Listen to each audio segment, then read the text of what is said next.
सुप्रभात प्रिय बच्चों। आज हम लोग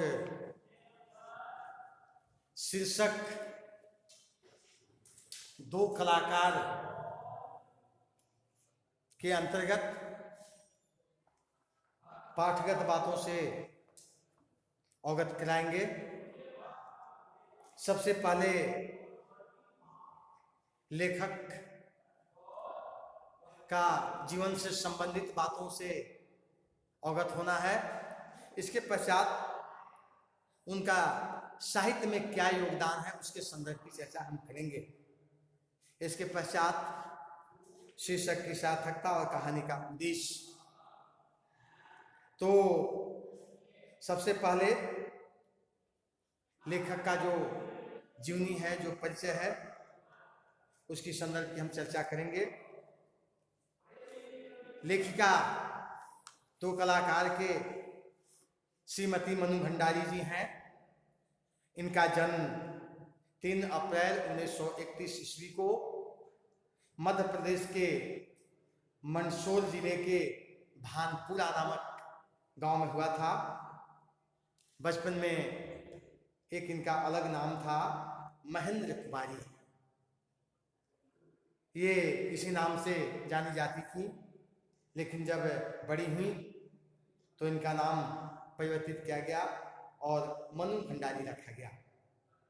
इनकी प्रमुख जो रचनाएं हैं उसमें एक प्लेट सैलाब, मैं हार गई, 3 निगाहों की एक तस्वीर, यही सच है, त्रिशंकु, आंखों देखा झूठ, कहानी संग्रह, आपका बंटी, 1 इंच मुस्कान, महाभोज, उपन्यास तथा बिना दीवारों का घर नाटक प्रमुख है। ये सारी इनकी प्रमुख रचनाएं हैं, कृतियां हैं, इन्होंने लेखन कार्य किया है। इनकी प्रमुख जो रचना यही सच है पर आधारित रजनीगंधा नामक एक फिल्म निर्मित हुई है, जो 1974 में सर्वश्रेष्ठ फिल्म पुरस्कार से पुरस्कृत हुआ। इन्हें हिंदी अकादमी, दिल्ली का शिखर सम्मान, राजस्थान संगीत नाटक अकादमी का व्यास सम्मान और उत्तर प्रदेश के हिंदी संस्थान द्वारा अनेक पुरस्कार से पुरस्कृत किया गया। कहने का अर्थ बिल्कुल स्पष्ट है।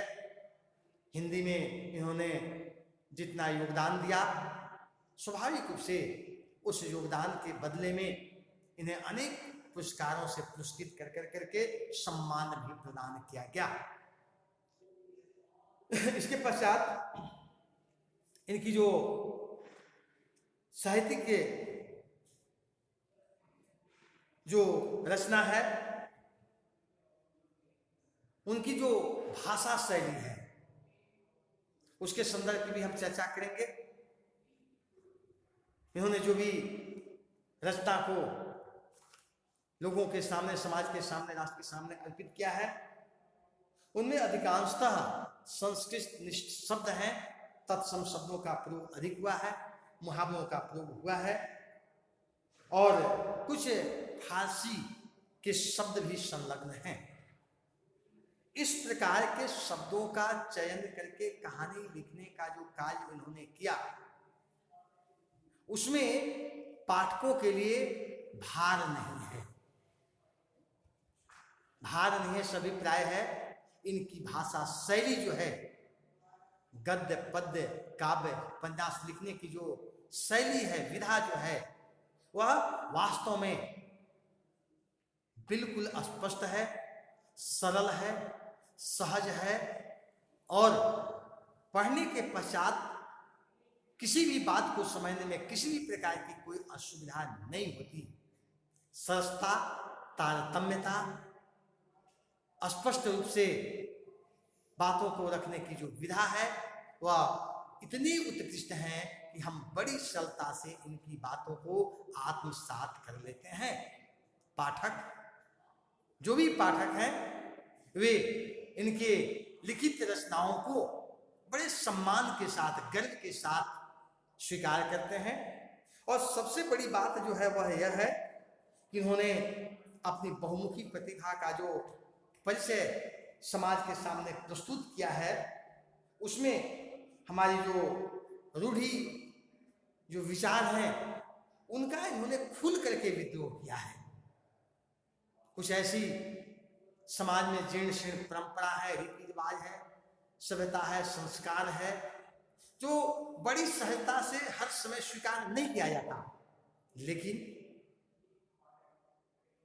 हम उसको बहुत समय तक धो भी नहीं सकते।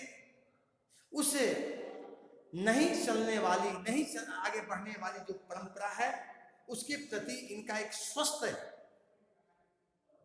जो परंपरा है उसका शुरुआत कर करके यह बताने का प्रयास है कि नूतन जो कार्य है उसको हम स्वीकार करें, अंगीकार करें, और जीर्ण शीर्ण जो विधि व्यवस्था है उसका परित्याग हम करें।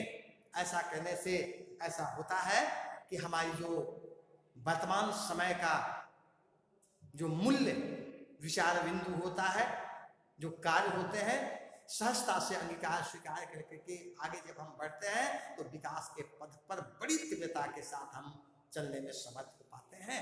इसलिए उन्होंने अपने साहित्य रचनाओं में इन सारी जीर्ण शीर्ण परंपराओं का परित्याग करने के प्रति जो विद्रोह समाज में जगाया है वह निश्चित रूप से हमारे लिए अनुकरणीय है। उसका हम स्वागत करते हैं और पाठक भी इसको बड़ी सहजता के साथ स्वीकार कर करके इनके बताए हुए रास्ते पर चलने के लिए अपने आप को प्रेरित करते हैं। तो इस प्रकार से इनकी साहित्यिक जो रचना है उनके माध्यम से जो समाज की सेवा है वह निश्चित रूप से हमारे लिए या पाठकों के लिए या राष्ट्र के लिए उपयुक्त है, ऐसा हम मानते हैं। इसके पश्चात हम कहानी का जो उद्देश्य है उसके संदर्भ की चर्चा करेंगे। कहानी जिस उद्देश्य से लिखी गई है, लेखिका उस उद्देश्य को प्राप्त करने में 100% सफल हुई है। उद्देश्य है समाज की सेवा, राष्ट्र की सेवा, परिवार की सेवा। दो कलाकार में दो पात्र प्रमुख हैं, एक चित्रा और दूसरा अरुणा। चित्रा अपने चित्र के द्वारा समाज की सेवा करना चाहती है, अरुणा असहाय, निर्बल, कमजोर, अनाथ, बेबस लोगों को अपना समय देकर, सेवा देकर यह बताना चाहती है कि समाज के ऐसे लोग जो थोड़ा कमजोर हैं, ना समझ हैं, उनके प्रति भी हमारा धर्म और कर्तव्य है, हम उसकी सेवा करें।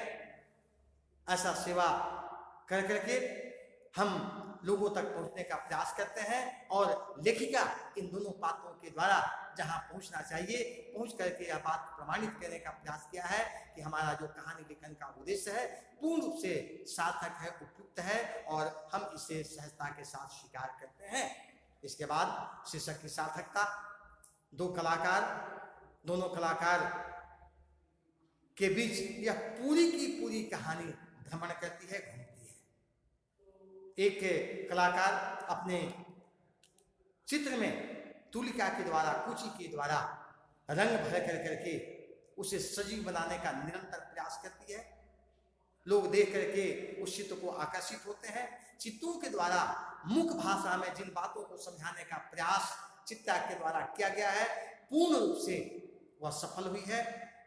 अरुणा अनाथ, असहाय, लाचार बच्चों को जिस प्रकार से सेवा शुश्रूषा कर करके समाज के लिए एक आदर्श उपस्थित करना चाहती है, प्रस्तुत करना चाहती है, वह उसमें भी सफल हुई है। इसलिए हम कह सकते हैं कि कहानी की जो शीर्षक है दो कलाकार, कहानीकार के द्वारा रखी इस शीर्षक का नाम निश्चित रूप से यथार्थ से युक्त है, औचित्य से पूर्ण है और इसका हम समर्थन करते हैं।